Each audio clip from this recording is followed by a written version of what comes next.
किसी ने बड़े कमाल की बात कही है, मन चंगा तो कटौती में गंगा। अगर आपका मन साफ है तो फिर सब कुछ आपको अच्छा दिखेगा। तो आज की स्टोरी ऐसी इंस्पायरिंग स्टोरी है और 3 संतों की स्टोरी है। एक बार टॉलस्टॉय बताते हैं कि एक बिशप थे, वो बहुत अच्छी प्रेयर कराते थे, लेकिन धीरे धीरे उन्होंने नोटिस किया कि चर्च में उनके पास लोगों की संख्या बहुत कम हो गई है। अब उन्हें थोड़ी चिंता हुई कि लोग प्रेयर करने के लिए इतने कम क्यों होते जा रहे हैं। तो किसी ने उनको बताया, अरे वो जो झील है ना, झील के पास जो टापू है ना, वहाँ पर कोई 3 बूढ़े लोग रहते हैं और ये सारे लोग वहीं पर जाने लगे हैं। अब इनको बिशप को बहुत गुस्सा आया। थोड़े दिन तो उन्होंने देखा, लेकिन धीरे धीरे संख्या बहुत ज्यादा कम होने लग गई। अब वो थोड़े चिंतित भी हुए कि लोग आखिर प्रार्थना करने चर्च में क्यों नहीं आ रहे। तो उन्होंने कहा, ठीक है, मैं एक काम करता हूँ, मैं झील के पास जाकर देखता हूँ कि ऐसे कौन से वो 3 संत आ गए हैं, क्योंकि मैंने तो किसी को ऐसी उपाधि दी नहीं है और ना ही मैंने किसी को अथॉरिटी दी है कि वो संत बने।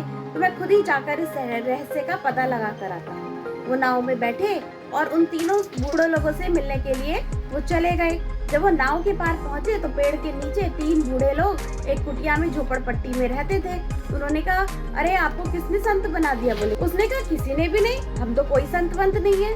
तो बोले, तुम क्या प्रार्थना करते हो, लोगों को क्या पढ़ाते हो? बोले, कुछ नहीं, हम तो ये कहते हैं हम 3 हैं और आप भी 3 हो, हम पर अपनी कृपा बरसाना। जो बिशप थे वो बहुत गुस्सा हो गए, बोले, ये भी कोई प्रार्थना होती है? हम 3 हैं, तुम भी 3 हो, हम पे कृपा बरसाना।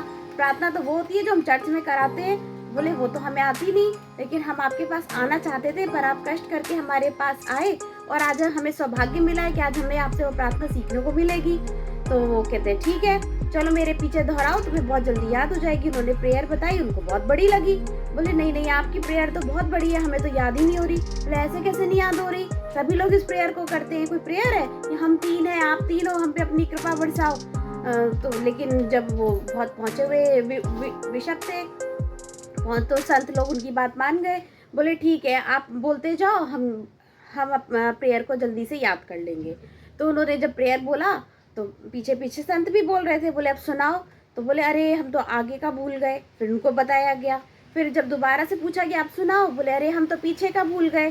फिर वो बोले, अच्छा एक बार और बता दो, एक बार और बता दो। तो वो बिशप को अब चिढ़ गए, झुंझला गए। बोले, तुम लोग महामूर्ख हो, तुम्हें कुछ याद नहीं होने वाला है, लेकिन मैं जा रहा हूँ। फिर भी वो जब बोट में बैठे तो फिर वो पीछे रिक्वेस्ट करने लगे, प्लीज़ प्लीज़ हमें बता दीजिए ना, हमें आपकी प्रार्थना अच्छी लग रही है, हमें याद करनी है, अब याद हो जाएगी, इस बार याद हो जाएगी।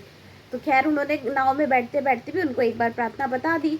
अब वो जैसे ही नाव के बीच में पहुँचे तो देखा कि 3 वो बूढ़े भागते हुए आ रहे थे।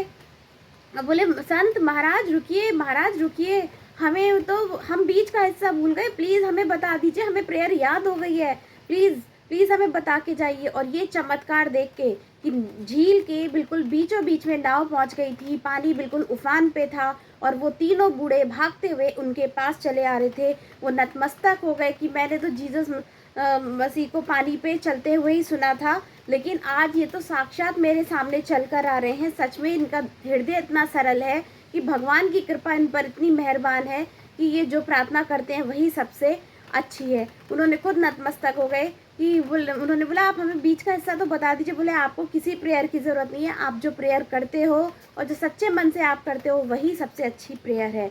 तो फ्रेंड्स, इस कहानी का सार यही है कि अगर आप सच्चे मन से कोई काम करते हैं तो वही आपका कबूल किया जाता है। बाकी आडंबर और उनकी कोई ज़रूरत नहीं होती है। तो आप सच्चे मन से भगवान को याद कीजिए, भगवान आपकी सहायता ज़रूर करेंगे।